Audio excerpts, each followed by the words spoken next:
Ego Sami Pamzo mola nyareko bagakobaine keria batio teribwe timu ya Shabana FC ura nabegete mereberie meikranu kwane kivuna Shabana teli korwa ase ligi ya FKF Premier League na kwenda sasa ligi ya National Super League sate bire buna klikia ile Shabana koba sere na mocha bire ga koruna bagosori gosense mo bagosori kwe timu ya Shabana FC entate bire buna gweterense meri ya maigerio na gendrete kwane kivune mechande yu yagetine nyareko bagego kya ase timu ya Shabana FC na kwane kivuna Shabana nkorwa niere boko nkobu achigo sori bere chia bwango iga elinde tu arose meri kwa igoro bunango terera ase ligi ya FKF Premier League.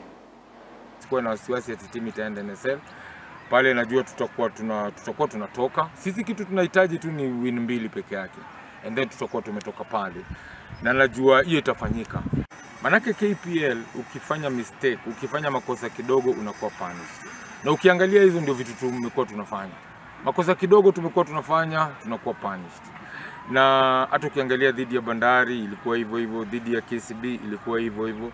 Na hizo vitu ndio nimekuwa na work on, especially kwa defense line yetu, maybe wasifanye hizo makosa ndogo. And then pia kule mbele pia inafaa tunachukua chances zetu. Naweza sema tumekuwa tuchukui chances zetu vile inafaa. So ni kuwa tu sharp kidogo, but nafikiria vijana wenyewe wana learn so quick, na nafikiri hizo vitu maybe hizo makosa wamekuwa wanafanya tumezitatua kwa mazoezi na pia kuongea, na nafikiria tutaziona tena.